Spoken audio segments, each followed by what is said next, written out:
Tiempo Internacional. El mundo en 7 días. El programa del Instituto de Relaciones Internacionales. Conducción: Cristian Reyes. Participan Norberto Consani y Juan Alberto Real. Producción general: Juana Álvarez Eiras. Buenas tardes, bienvenidos y bienvenidas a una nueva edición de Tiempo Internacional, El Mundo en 7 días, el programa del Instituto de Relaciones Internacionales de la Universidad Nacional de La Plata. Mi nombre es Cristian Reyes y como cada miércoles en esta edición estaremos analizando las 10 noticias más trascendentales en materia de relaciones internacionales.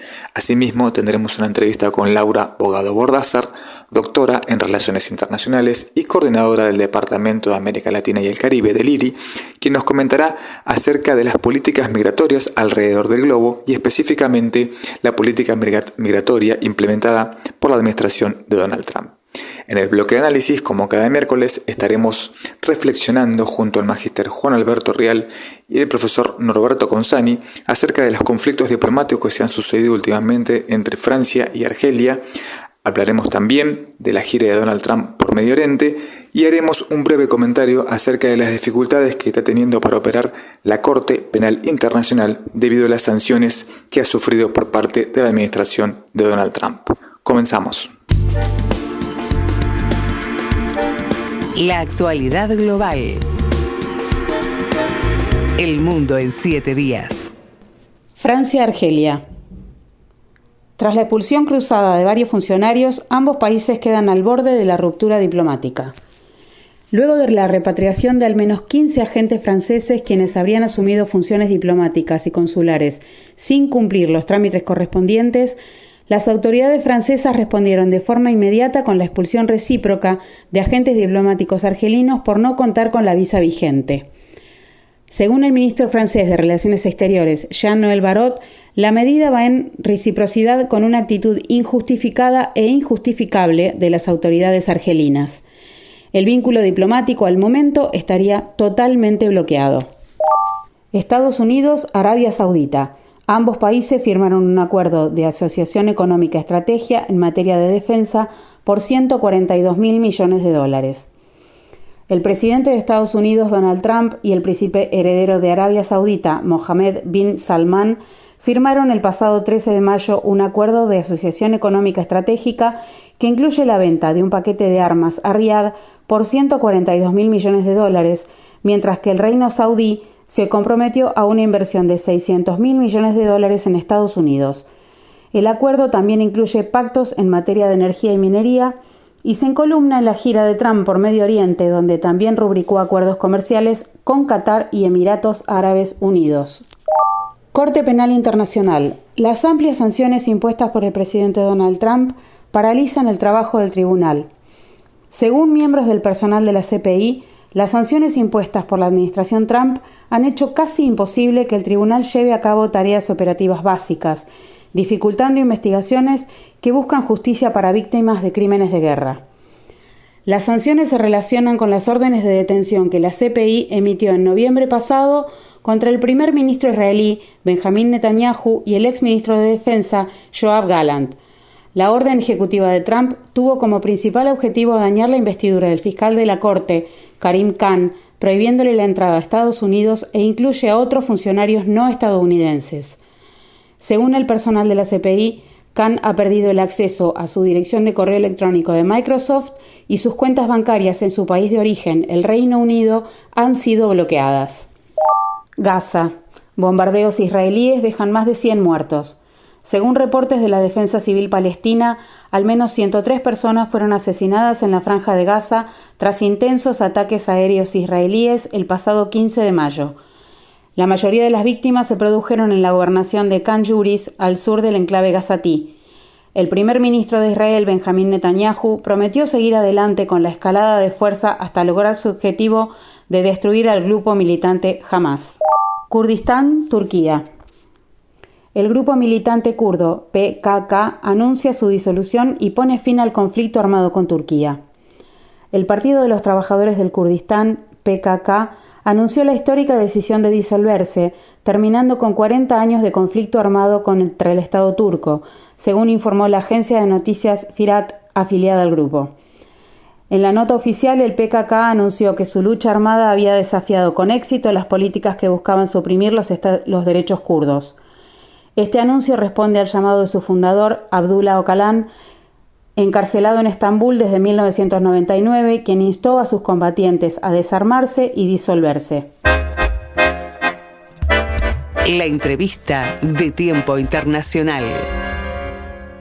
Estamos en diálogo con Laura Abogado Bordázar. Ella es doctora en Relaciones Internacionales por la Universidad Nacional de La Plata, es la secretaria de la Maestría en Relaciones Internacionales del Instituto de Relaciones Internacionales de la UNLP, es docente en la Facultad de Ciencias Jurídicas y Sociales, donde se adjunta por Derecho Internacional Público, y es una amiga de la casa, porque es también docente de la maestría y del doctorado, entre otras actividades que hace. Laura, muchas gracias por estar con nosotros estos minutos en Tiempo Internacional. Y muy buenas tardes. Bueno, muchas gracias, Juan. Encantada Laura es también. experta en temas migratorios, así que queremos hacerle algunas preguntas sobre esta temática. La cuestión migratoria y el combate a las migraciones ha sido uno de los puntales de la campaña del actual presidente de Estados Unidos, Donald Trump. ¿Qué lectura haces de lo que él prometió en campaña y de lo que está haciendo hoy día?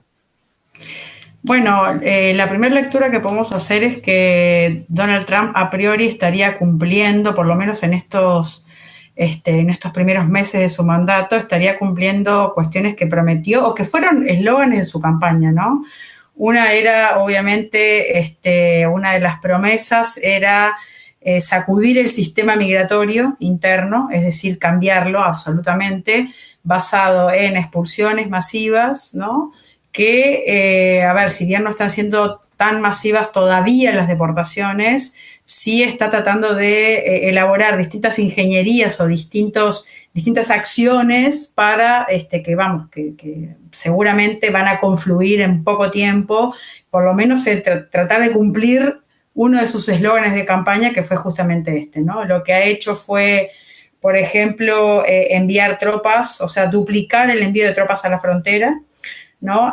Los últimos días, creo que los últimos 20 días, el envío de tropas fue de 1.500 efectivos que se sumaban a los que ya están establecidos desde hace tiempo.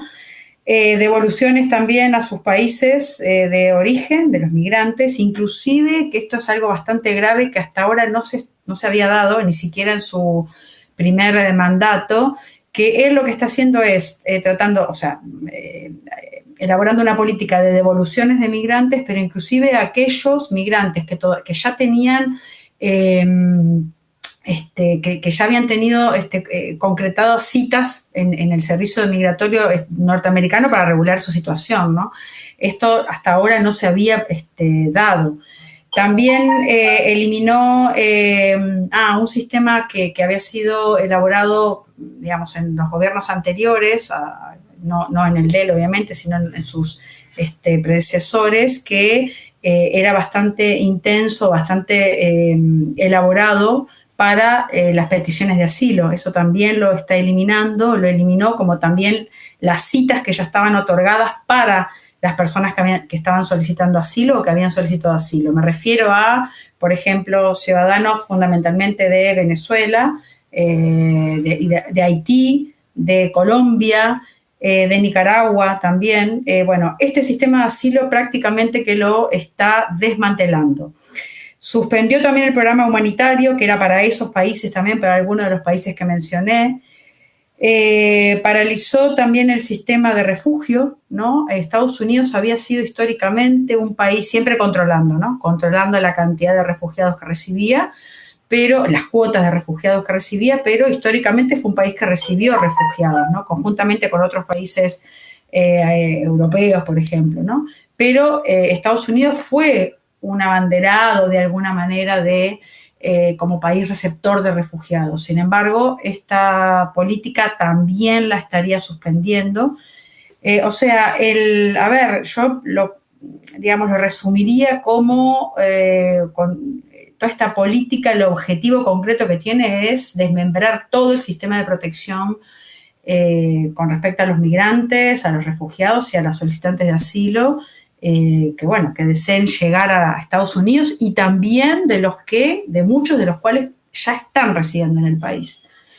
Entonces creo que la gravedad de la situación se enmarca en estas dos cuestiones, ¿no? Fundamentalmente. Ahí tocas un tema muy interesante, Laura. Vos sos profesora de Derecho Internacional Público. Si estamos hablando de refugiados, existe como elemento propio del derecho internacional general lo que es el principio de no devolución. Está prohibido para todos los países devolver a refugiados a los países de origen si es que corren peligro de ser perseguidos por cuestiones ideológicas, étnicas, nacionales, religiosas, etcétera, etcétera.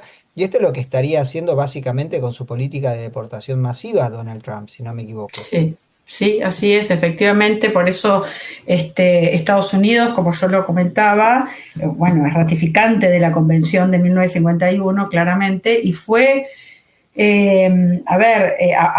apoyó después de la Segunda Guerra Mundial, durante décadas, el sistema justamente de refugio, ¿no?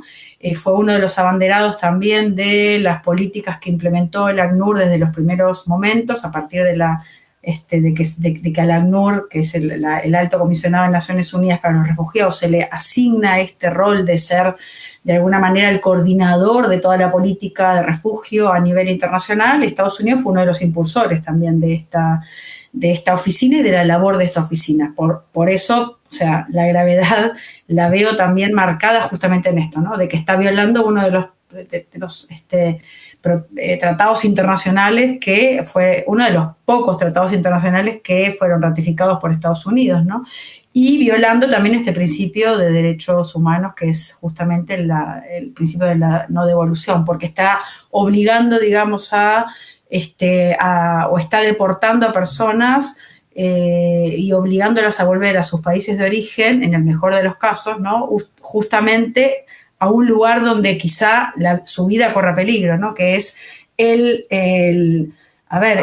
objeto principal del artículo 1 de ese tratado internacional, ¿no? Evitar justamente o ofrecerle a las personas que están, cuya vida está corriendo peligro, ofrecerles alguna solución duradera, ¿no? Ahora, Laura, en la materialización de estas promesas de campaña de Donald Trump, no solo está vulnerando el derecho internacional, sino inclusive el derecho doméstico, porque él está aplicando una legislación de 1789, que solo en 3 ocasiones fue puesta en marcha, la ley de extranjeros enemigos para momentos de conflicto armado, no para un momento de paz. Y la Corte Suprema de los Estados Unidos en más de una ocasión ha confirmado sentencias de jueces federales que le han pedido no solo que detenga esta política, sino que si había gente que estaba siendo expulsada en ese mismo momento, hicieran volver los aviones que estaban trasladando a esta gente. Y está el emblemático caso de Kilmar Abrego García, que ha sido expulsado por un error administrativo y se encuentra detenido en el SECOT, que es la institución penitenciaria en El Salvador. Claro, en El Salvador para los terroristas, sin medir consecuencias, inclusive vulnerando la legislación doméstica de los Estados Unidos, aún para decírselo a la gente de la forma más grave, que es la Constitución Nacional de los Estados Unidos, ¿no? Sí, él parece que, lo dejó bien en claro, ¿no? Que quiere aplicar justamente una ley la ley justamente del 1700 de la cual hablabas. Y lo que también se dejó bien claro, por lo menos no solamente Trump, sino los asesores, de que, esta lucha, por decirlo de alguna manera, ¿no? Un poco abreviada, ¿no? Pero esta lucha contra los migrantes, que fue el eslogan de campaña, como decíamos al principio, de Donald Trump, está dejando bien en claro que la quiere enmarcar dentro del Poder Ejecutivo y no dentro del poder Judicial. Por eso estas sentencias de las cuales estás hablando y que le darían, obviamente, necesariamente la obligatoriedad de ir marcha atrás con algunas medidas administrativas del gobierno de Trump, bueno, parece que las quieren sacar absolutamente de la órbita judicial y mantenerlas en la órbita del Poder Ejecutivo. Yo creo que eso le va a traer problemas a la larga, ¿no? Pero bueno, Donald Trump tampoco es abanderado, digamos, de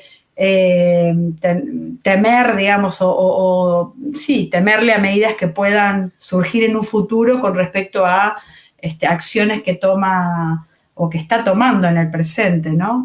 Eso lo dejó bastante claro no solamente él, sino algunos asesores en política migratoria justamente de Trump, ¿no? Que se van a cumplir lo que se prometió en la campaña, que fue para eso que fue votado, o sea, las personas quieren no solamente, las personas que los votaron, ¿no? Sus votantes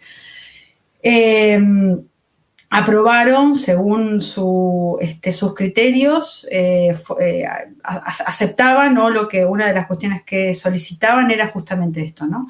Hacer una limpieza de los migrantes y criminalizan, ¿no? Se criminalizó durante toda la campaña y creo que es ahora que se continúa o se está cumpliendo justamente con lo que se prometió, esta idea de criminalizar al migrante. No solamente, esto es totalmente contradictorio porque criminaliza al migrante, o sea, el eslogan es en un país justamente donde más del 25% de la población es migrante, ¿no?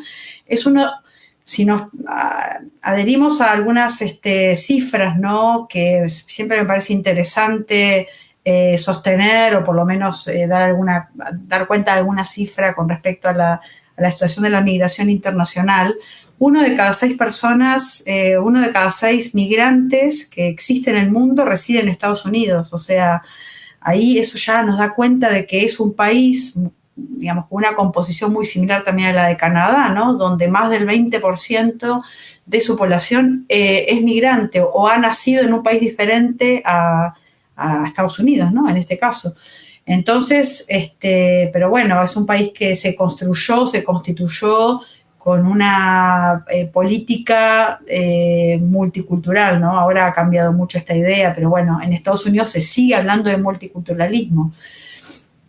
Y un país que optó por también aplicar la asimilación de los migrantes, ¿no? Todo migrante que ingresaba a Estados Unidos desde la época 1700 en adelante era asimilado a la cultura y a las tradiciones del propio país, ¿no? O sea, no permitiéndole ningún tipo de, mantención de sus propias tradiciones a los migrantes que llegaban, ¿no? Claramente, hoy en día esta no es la corriente o el flujo desde hace varias décadas, no es el flujo migratorio ni el que llega a Estados Unidos ni el que elige Estados Unidos, ¿no? Por eso, de alguna manera todas estas políticas no antimigrantes y este discurso antimigrante, ¿no? Este es el fundamento desde mi punto de vista de esta política tan violenta, ¿no? Los hechos internacionales más importantes, analizados por docentes e investigadores del IRI, en Tiempo Internacional. Seguimos en diálogo con Laura Abogado Bordázar, doctora en Relaciones Internacionales y secretaria de la Maestría de Relaciones Internacionales del Instituto de Relaciones Internacionales de la UNLP. Laura, me gustaría saber cuál es el estado de cosas con respecto a la migración a nivel global. Estuvimos hablando en el primer bloque de la situación de los migrantes en Estados Unidos, pero a nivel mundial, ¿cuál es la cantidad de gente que es migrante y cuál es la situación que los migrantes viven? Porque muchos están escapando de conflictos armados, como el caso de Gaza, otros están escapando de Ucrania, otros escapan de la persecución política, como es el caso de Venezuela, pero otros escapan de las penurias económicas, como pasa en muchos países de África, ¿no? Sí, es así es, efectivamente, Juan. Bueno, cuando nosotros pensamos en las migraciones o cuando estamos hablando de los flujos migratorios, siempre es interesante o importante saber cuál es el stock de migrantes, ¿no? Sacar las fotografías, saber, bueno, de cuántos hablamos en este momento y según cifras de estudios muy interesantes y muy serios que hace tanto Naciones Unidas como OIM y los cruzan entre sí con otras agencias también internacionales, dan cuenta de que... Dime, OIM sí. es la Organización Internacional de Migraciones, lo aclaro OIM, porque exacto, sí, OIM es la organización. En la órbita de Naciones Unidas. Exactamente, es un organismo que está vinculado a Naciones Unidas. Y yo siempre trato de trabajar con esas agencias, ¿no? internacionales como para tener una continuidad también en las estadísticas, ¿no? Ambas agencias dan cuenta de que alrededor de 300 millones, podríamos decir 287, 300 fue la última cifra que arrojaron ambas agencias, Y bueno, dan cuenta de que ese es el stock de migrantes en el mundo en la actualidad, ¿no? 2024 fue la última cifra, el último informe.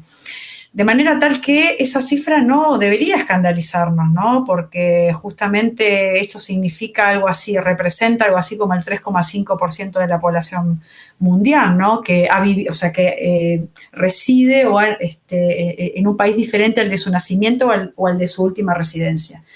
Y las proyecciones, tanto para el futuro como también las otras cifras estadísticas que se fueron contabilizando en años anteriores, daban cuenta de que el porcentaje era más o menos ese. O sea, 2,5, 3% de la población mundial es la que vive en un país diferente al de su nacimiento. O sea que tampoco es que muchas veces me preguntan a mí, ¿es así que es verdad que aumentó muchísimo el número de migrantes? Y la verdad que no es esa... no es esa la cifra a contabilizar. Lo que ocurre es que un poco, como hablábamos anteriormente, la problemática es cada vez más grave, ¿no? O sea, porque hay cada vez más personas que necesitan algún tipo de asistencia en su traslado o en su recorrido migratorio, ¿no? A este número también hay que prestarle atención a cómo ha aumentado también la cantidad de personas que tienen que ser asistidas por el ACNUR, que están en la condición de refugiados o de desplazados internos. También por situaciones de conflictos, como me preguntaba Juan, por situaciones de cuestiones climáticas, ¿no? Internas. Esto ha provocado, por ejemplo, muchos desplazamientos, primero en el interior de los estados y luego algunas de estas se proyectan hacia otros países, ¿no? Por eso son luego consideradas migraciones internacionales. Otros también por persecuciones políticas. O sea, las motivaciones por las cuales las personas tienen que dejar sus lugares, sus hogares, sus países, ¿no? Son variadísimas. La pobreza, sin duda, es una de las situaciones o motivaciones o las causas que también cada vez engrosan más las cifras de migrantes a nivel internacional. Laura, para ir cerrando, ¿cuáles son los principales destinos que escogen los migrantes y cuáles son los principales orígenes de los migrantes para saber de dónde se van y a dónde eligen ir?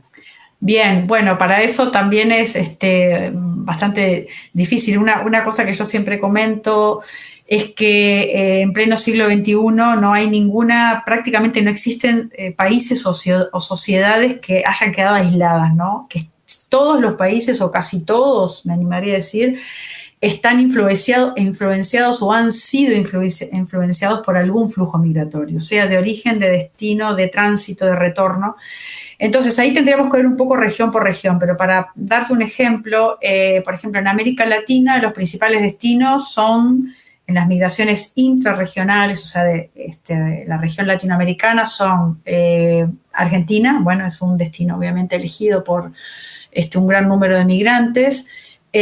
Panamá también es un país que está siendo un país de tránsito y también de destino de migrantes, ¿no?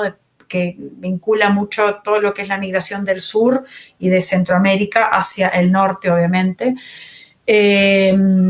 Costa Rica también es un país que recibe migrantes. Bueno, obviamente como país expulsor de migrantes encontramos a Venezuela, Nicaragua, Haití. Es un país que también desde hace décadas, con toda la problemática interna, obviamente que no excede a la charla de hoy, pero bueno, es un país que permanentemente expulsa a sus ciudadanos y desde donde parten miles de niños, jóvenes y adolescentes migrando solos, ¿no? Que esta es una problemática de la cual tampoco hemos hablado, pero que también es una problemática muy dramática en la actualidad, ¿no? Porque más de 30 millones de todos los el total de los refugiados y de las personas que requieren alguna asistencia internacional, 30 millones son niños, niñas y adolescentes, ¿no? Por lo tanto, ahí ya tenemos un foco de posible conflicto, ¿no? Una situación muy dramática para el futuro de estos niños. Si nos vamos, y como para ir cerrando, al continente europeo, bueno, los países altamente receptores han sido siempre Alemania, Francia, bueno, España también receptor, pero no tanto de migración intraeuropea, sino de migración del sur global, ¿no? De los países de América del Sur fundamentalmente. Del continente asiático, India es un país que tiene este doble rol que de origen y destino, o sea, recibe y expulsa a la vez. China se ha convertido, históricamente fue un país de expulsión de sus nacionales, y en los últimos años, digamos, por todo lo que ya sabemos, el avance y el desarrollo tecnológico, etcétera, económico que está teniendo China, está transformándose en un país de destino de migrantes, y esto le ha obligado a cambiar su política migratoria y su legislación, ¿no? Porque China era bastante restrictivo a la entrada de extranjeros. Por eso también hay como que muchas situaciones diversas para, quizá en otros programas podemos conversar sobre algún país o alguna región puntual, ¿no? Pero esos serían como los principales receptores. Inglaterra también lo es, históricamente lo ha sido. Así que, bueno, no sé, Juan, si querés... Me parece que es muy difícil tratar este tema en un solo programa, como bien señalás. Sí. Te comprometo para otra ocasión, para poder seguir dialogando con Tiempo Internacional, El Mundo en 7 días. Estuvimos en diálogo con Laura Abogado Bordázar, doctora en Relaciones Internacionales, secretaria de la Maestría en Relaciones Internacionales, docente de Derecho Internacional Público en la UNLP y amiga personal. Muchas gracias por haber compartido estos minutos con nosotros, y será hasta la próxima ocasión. Bueno, muchas gracias, Juan. Continuamos analizando la problemática de las relaciones internacionales en Tiempo Internacional. La Corte Penal Internacional es el primer tribunal de carácter permanente con competencia para juzgar a individuos por la comisión de los crímenes más graves de trascendencia internacional y tiene su sede en La Haya, Países Bajos.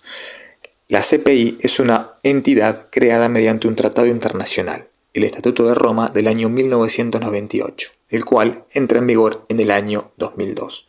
La competencia material de la Corte Penal Internacional se refiere a crímenes de genocidio, crímenes de lesa humanidad, crímenes de guerra y crímenes de agresión. La Corte Penal Internacional tiene una función complementaria de la jurisdicción de los estados. Esto quiere decir que desplegará sus actividades en el supuesto en el cual un estado no quiera o no pueda reprimir el delito en cuestión, o incluso cuando exista un ejercicio inadecuado de la justicia. En cuanto a su estructura, la Corte Penal Internacional está conformada por 4 órganos: una presidencia, una sección judicial compuesta por secciones de cuestiones preliminares, secciones de primera instancia y una sección de apelaciones, una fiscalía y una secretaría. La Fiscalía es el órgano más importante y es el órgano independiente, el cual se encarga de realizar las investigaciones pertinentes y ejerce la acción penal. En cuanto a las penas, la Corte Penal Internacional puede imponer penas de prisión de hasta 30 años y también puede pedir penas a perpetuidad en el caso de que los crímenes sean sumamente graves. A la actualidad, 125 estados han ratificado el Estatuto de Roma. Análisis de la actualidad en Tiempo Internacional. Buenas tardes, bienvenidos y bienvenidas acá a una nueva edición de Tiempo Internacional, El Mundo en 7 días, el programa del Instituto de Relaciones Internacionales de nuestra querida Universidad Nacional de La Plata. Mi nombre es Cristian Reyes y como cada miércoles a las 19, en este bloque de análisis me acompaña el magíster Juan Alberto Rial. Buenas tardes, Juan. Hola, Cristian, buenas tardes a la audiencia. Y asimismo me acompaña el director y fundador de nuestro querido IRI, doctor profesor Norberto Consani. ¿Cómo le va, Norberto? ¿Cómo le va? ¿Cómo te va vos, Juan, Cristian y a todos los oyentes? Bueno, hoy tenemos una agenda cargadita de mucha información, así que vamos a empezar a dialogar sobre temas muy importantes de la agenda internacional, como hacemos cada miércoles. Estaremos hablando un poquito de los sucesos, esta crisis diplomática que se está fomentando entre Francia y Argelia. Hablaremos también un poquito de la gira, ¿sí?, que está en proceso también de Donald Trump por Medio Oriente. Y también hablaremos al respecto de las sanciones de la administración Trump sobre la Corte Penal Internacional, que estarían paralizando un poquito el trabajo del tribunal. Arrancando, sí, como bien les decía, vamos a hablar un poquito de Francia y Argelia. Parece ser que últimamente ha habido enfrentamientos cruzados, expulsiones de diplomáticos, de funcionarios, lo cual llevaría, ¿sí?, a que podría suceder una ruptura histórica de las relaciones diplomáticas. Quería preguntarle a Norberto, que también ha vivido años en Francia, cómo vive esta situación y cómo es el trato de los franceses con los argelinos a ese nivel diplomático. Es increíble, pero ha pasado, yo estuve hace 30 años en Francia, más o menos, y se siente, y sigue estando, fíjate vos, o fíjense ustedes que hay varias generaciones, ya pasaron de la, no, y no se han integrado, no, un sector muy grande de esa colectividad argelina no se ha integrado a la sociedad francesa, viven en lugares marginales. No del punto de vista, cuando uno ve acá hay calculadas marginales, no son bellas miserias, pero son lo que sea HLM, que son como especie de monobloc, donde están alojados, digamos, las familias y toda Argelina. Entonces ahí hay un problema que viene de la historia y viene del colonialismo. No nos olvidemos, y eso para refrescar a la, a la audiencia y a la gente joven que ya han pasado muchos años, fue un ejemplo de la lucha anticolonial, la lucha, digamos, argelina para liberarse de Francia. Francia estuvo muy metida en Argelia. Incluso cuando se retira, casi le cuesta la vida al general de Gaulle, la famosa figura del general de Gaulle, que se jugó por la independencia, digamos, respetó la independencia del felino, del Frente de Liberación Argelino, y casi le cuesta la vida, un atentado de la extrema derecha francesa. Y ahora esto se ha agudizado en los últimos tiempos porque hay un elemento que hay que traer acá a la mesa. El elemento es la lucha del pueblo saharaui. Es decir, el pueblo saharaui, que es uno de los temas que ha quedado del colonialismo, y específicamente en el continente africano. Casualmente, ese pueblo habla español, parte de ese pueblo habla español, y bueno, toda una historia que no es el momento de decirla, pues se nos llevaría la audiencia, seguramente nos llevaría esta tarde, si no ya lo vamos a charlar, ya lo vamos a hablar seguramente en otro programa de Tiempo Internacional, el tema del Sahara. Y ahí hay una división.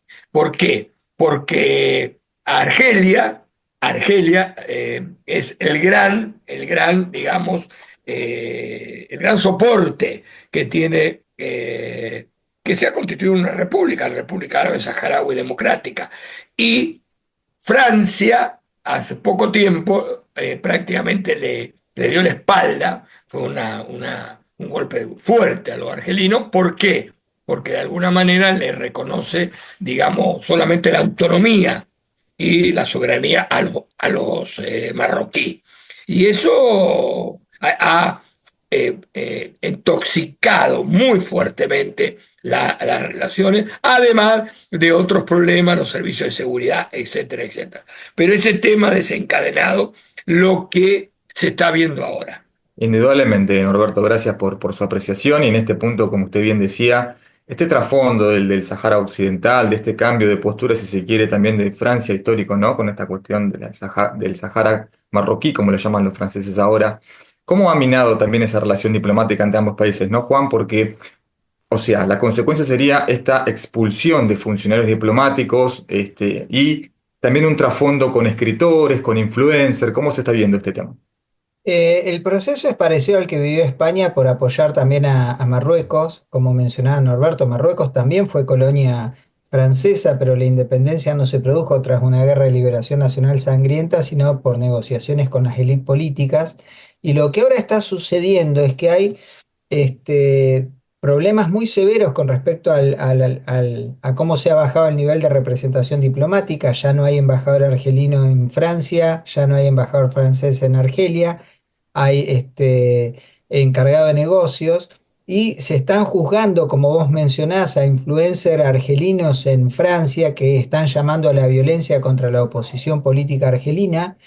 Y también hay otra cuestión que no es menor, el hecho de que Francia ha disminuido su presencia en el Sahel, en África, con los golpes de Estado en Níger, en Burkina Faso, y en Malí, y en Marruecos se encuentra a un interlocutor válido, más la cuestión de los negocios. Las exportaciones francesas a Marruecos son cercanas a los 6.000 millones de euros. En cambio, a Argelia son 4.000 millones de euros, y hay empresas francesas haciendo negocios tanto en el Sahara Occidental como en Marruecos. Así que más allá de los nacionalismos, las cuestiones quizás tengan mucho más que ver con los negocios en esta coyuntura que con las cuestiones estrictamente nacionales, y algo que Argelia está pagando y está queriendo cobrarle a Francia es la presencia no solo de los argelinos en Francia, que son prácticamente 700.000, sino de los saharauis que están en los campos de refugiados en Argelia, que son cerca de 170.000. Es una cuestión muy compleja, bastante desconocida para la opinión pública, y es justamente muy oportuno traerlo a colación para ponerlo en primera plana, porque no es un tema menor. Sin lugar a dudas, Juan. Bueno, es un tema que seguiremos tratando, sí, en otras ediciones para ver cómo sigue este relacionamiento diplomático entre esta relación histórica, ¿no?, que tienen ambos países. Continuamos con la actualidad global. China, Estados Unidos. Ambas potencias acuerdan tregua arancelaria por 90 días. El pasado 12 de mayo, los gobiernos de Estados Unidos y China anunciaron que llegaron a un acuerdo para reducir los aranceles al 30% y al 10% respectivamente durante 90 días. De esta manera, Washington reducirá del 145 al 30% los aranceles para el gigante asiático, mientras que Beijing rebajará los gravámenes a Estados Unidos del 125 al 10%. Si bien la tregua comercial se extenderá por 90 días, ambos países continuarán las conversaciones para resolver las disputas económicas. México. El país demanda a Google por etiquetar al Golfo de México como Golfo de América. La presidenta de México, Claudia Sheinbaum, informó que demandó al gigante tecnológico Google por haber etiquetado el Golfo de México como Golfo de América, un cambio realizado por el presidente estadounidense Donald Trump mediante una orden ejecutiva el pasado 9 de mayo. Kenia, República Dominicana. Ambos países hacen un llamamiento para reforzar la misión de seguridad en Haití. Los cancilleres de ambas naciones reconocieron que la misión multinacional de apoyo a la seguridad de Haití no ha podido ser más efectiva debido a la carencia de recursos financieros y materiales necesarios para el despliegue pleno y total de la tropa allí emplazada. En este sentido, hicieron un llamamiento a la comunidad internacional a cumplir con las contribuciones ofrecidas e incluso a redoblarlas para que la misión pueda operar plenamente. China, CELAC. El foro busca ampliar y estrechar los lazos comerciales entre América Latina y el gigante asiático. El pasado 12 de mayo se llevaron a cabo las primeras reuniones entre los representantes diplomáticos de los 33 Estados miembros de la Comunidad de Estados Latinoamericanos y Caribeños CELAC con el gobierno de Beijing.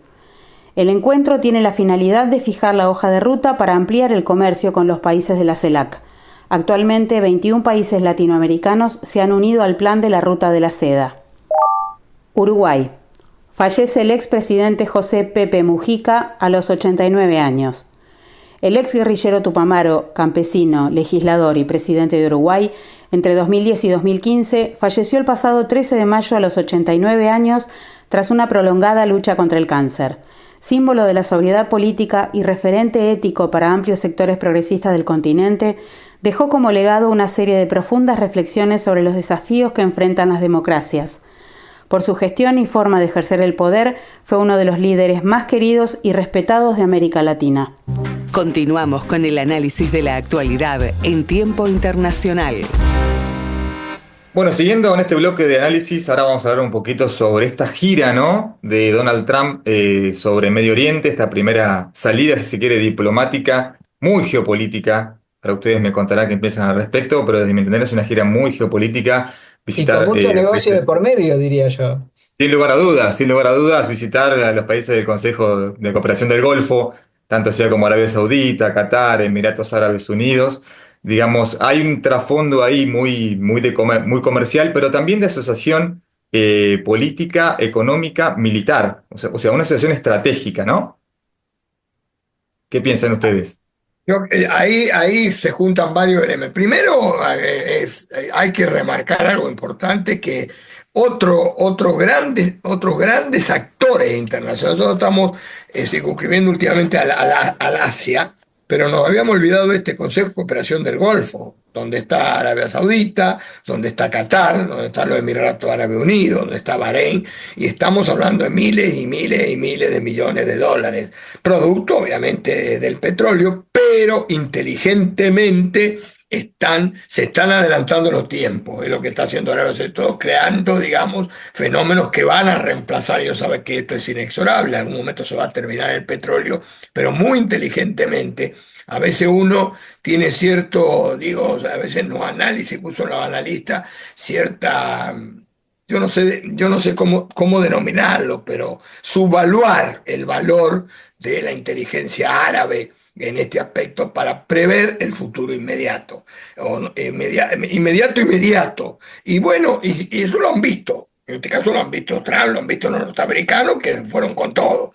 Que se fueron con todo, no solamente Arabia Saudita, que es el objetivo, digamos, central, sino también participó Trump en una reunión del Consejo de Cooperación del Golfo, y también son, digamos, situaciones que las podemos dar anecdóticas, pero no son tan anecdóticas. Hasta se han dado el lujo de ofrecerle un avión que reemplace el avión que es un emblema norteamericano, para un avión de un lujo extraordinario para el presidente de los Estados Unidos. Entonces yo creo que hay que rescatar acá, más allá de los negocios, de los dólares que nos apabullan la cifra, hay que rescatar la concepción geopolítica de este mundo árabe, y también, en este caso, nobleza obliga a la visión estratégica también de Trump y el gobierno norteamericano. En ese Así es, aspecto, Norberto. Yo en este punto le quería preguntar a Juan. Sí, sí, Juan. sí, en ese aspecto lo que está señalando Norberto me parece muy atinado, porque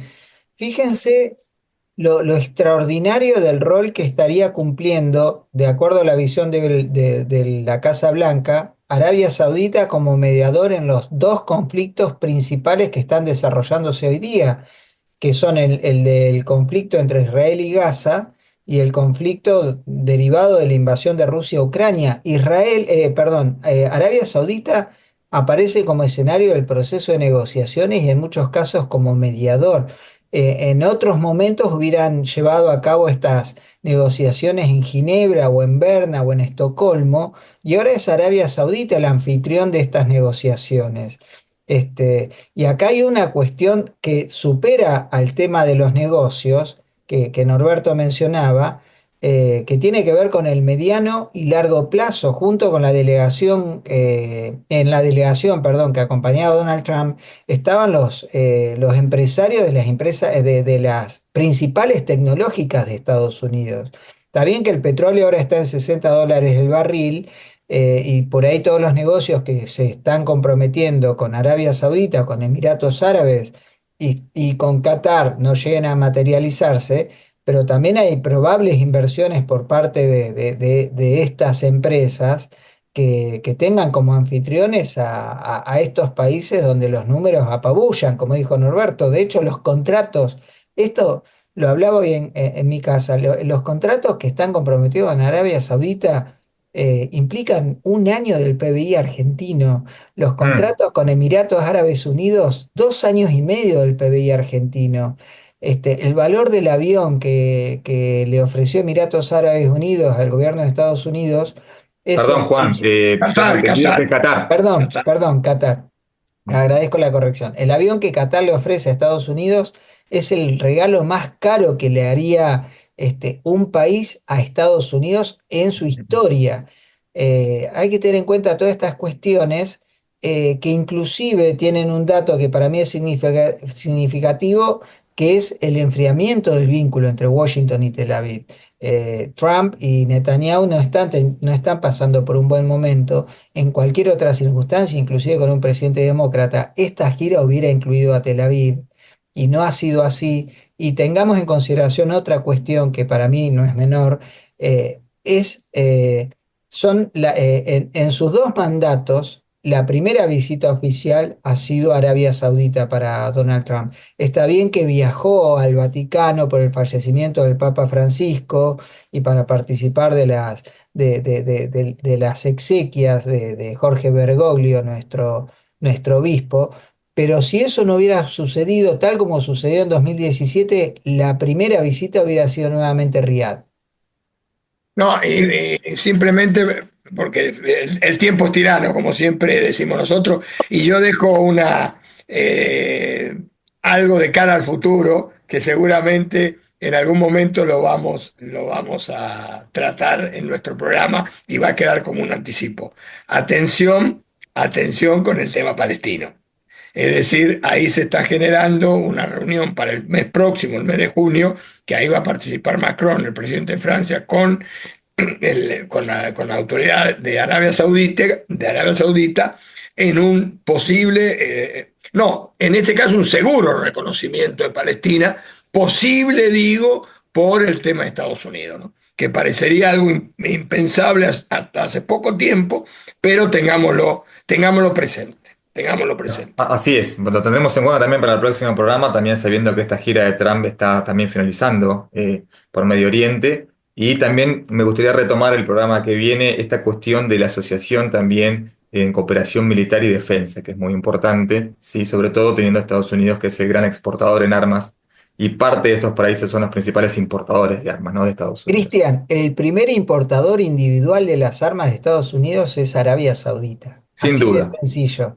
Y los saudíes están preocupados por dos cuestiones que antes tenían en segundo y tercer lugar en su agenda y que ahora es prioritario. El plan nuclear iraní, que Trump quiere tener una negociación directa. La cuestión de los hutíes, donde Omán está teniendo una participación protagónica. Y un dato de color que quizás tiene un paralelo con otra cuestión que se está viendo en otro espacio geográfico, la posibilidad de que en términos oficiales Estados Unidos empiece a hablar de Golfo Árabe y no del Golfo Pérsico como se habla históricamente, lo cual parecería ser menor, pero es una cuestión muy significativa para los países del Grupo de Cooperación del Golfo. Sin lugar a dudas, Juan, lo seguiremos seguramente el programa siguiente. Ahora seguimos con más noticias. Tiempo Internacional. Desde 1998. Analizando la realidad internacional en Radio Universidad. Seguimos acá en este último bloque de Tiempo Internacional, El Mundo en 7 Días, y aprovecho también para recordarles a nuestros oyentes que pueden escribirnos a tiempointernacional@iri.edu.ar para dejar sus preguntas o reflexiones para trasladarlas acá a este rico programa. Bueno, y cerramos con esta última noticia que realmente es sorprendente para la institucionalidad, ¿sí? De la comunidad internacional fundamentalmente, ¿no? Que son estas sanciones a la Corte Penal Internacional, ¿no? Este tribunal que juzga crímenes de guerra, crímenes de genocidio, lesa humanidad y crímenes de agresión, ¿no? Las últimas sanciones económicas y operativas que ha sufrido también su fiscal, Karim Khan, han paralizado, ¿sí? El trabajo denodado que tiene este tribunal, y parece ser que el fiscal tendría también, se le habría dado de baja su correo electrónico, tendría las cuentas confiscadas. ¿Cómo afecta esto, Norberto, a todo el mundo del derecho internacional y a la comunidad? No, es un golpe brutal, pero además hay que recordarle a los oyentes, digamos, que verdaderamente se hace un logro extraordinario, prácticamente terminando el siglo XX, el siglo anterior, exactamente en 1998, faltando 2 años para terminar el siglo, se creó en Roma, por el Tratado de Roma, la Corte Penal Internacional, que evidentemente, ¿cuál era el logro? Que era imposible, me acuerdo cuando nosotros lo decíamos en la clase, nos parecía un sueño de que que los dictadores del mundo no terminaran en su casa tranquilos y terminaran terminaran en la cárcel. Es decir, eso que parecía imposible se fue haciendo realidad. Pero hay que decir que desde el primer momento, hay que marcarlo con fuerza, el primer momento siempre en los Estados Unidos, no Trump, no el gobierno actual, no los republicanos, todos los gobiernos de Estados Unidos estuvieron contra la creación de la Corte Penal Internacional. Pero su sociedad civil, ahí viene la importancia de la sociedad civil, fue una de las grandes factores que permitieron digamos, la creación de esta Corte Penal. Así que ahí se ven las dos caras de los Estados Unidos. O la cara oficial, que no distingue de partidos políticos en esta temática. Incluso uno de los senadores, presidente de la Comisión de Relaciones Exteriores de la Cámara de Senadores, que es prácticamente más poderoso que el canciller en el diagrama político norteamericano, siempre dijo que a ese monstruo hay que derrotarlo, hay que eliminarlo. Bueno, lo mismo dicen ahora los asesores de Trump. Así que todo está permitido. Entonces, si nos sorprendemos de la barbaridad de que ha dicho Trump en los últimos tiempos, para nada nos debe sorprender lo que está haciendo con la Corte Penal Internacional. Bien, Norberto, ahora en este punto también quería preguntarle a Juan, ¿no? Obviamente su opinión como especialista en la materia, porque, digamos, minar de esta manera un tribunal de tanta importancia que juzga estos crímenes tan trascendentales para la humanidad, sancionarlo, ¿sí? De esta manera, paralizando su trabajo, ¿qué queda, ¿no? De las instituciones que han llevado a este mundo después de la Segunda Guerra Mundial, a este mundo más idealista, ¿no? Sí, Kofi Annan, en el momento en el cual la Corte Penal Internacional se ponía en marcha, había señalado que era el segundo gran paso que daba la humanidad para evitar, entre otras cosas, la impunidad. Claramente estos son retrocesos en el sentido de garantizar la impunidad. Y acá voy a decir algo que va contra toda mi naturaleza. Vemos claramente cuáles son los efectos de las sanciones llevadas de manera sistemática a buen puerto. ¿Qué quiero decir con esto? Las sanciones contra Rusia no funcionaron porque, entre otras cosas, países cómplices tercerizaron las operaciones económicas con alguien a quien Europa necesitaba. Por ahí no negociaban los europeos directamente con Rusia, pero sí lo hacían de manera tercerizada. Como la Corte Penal Internacional es la hermana pobre entre las instituciones y el sistema internacional, vemos que las sanciones pueden llevar a la paralización de la actividad cuando son aplicadas de manera eficiente y efectiva. No es algo que yo deseo, es algo que está pasando. Y la comunidad internacional debería alzar su voz. Ahora, este rol secundario que Europa está cumpliendo en el primer cuarto del siglo XXI indica que justamente estas cosas suceden, estamos ante el realismo puro y lamento mucho que esto esté pasando. Quiero recordar algo a la audiencia. Todo esto es consecuencia, puntualmente, la política de Trump contra la Corte Penal Internacional por el procesamiento de Benjamin Netanyahu por la Comisión de Crímenes de Guerra y desde mi perspectiva, esta es mi opinión personal, del crimen de genocidio en el territorio de Gaza. Si alguien no alza la voz y no se busca la finalización de esto, la situación va a seguir agravándose. Así es. Bueno, les agradezco a ambos. Ha sido un programa muy interesante. Como siempre decimos, el tiempo también es tirano en radio. Los quiero despedir y agradecerles nuevamente y también mandarle un saludo muy grande a nuestra audiencia y nos veremos con más información y análisis de la coyuntura internacional aquí en Tiempo Internacional el próximo miércoles. Buenas tardes. Puede encontrarnos en X, YouTube, Facebook e Instagram. Nuestro sitio web es www.iri.edu.ar.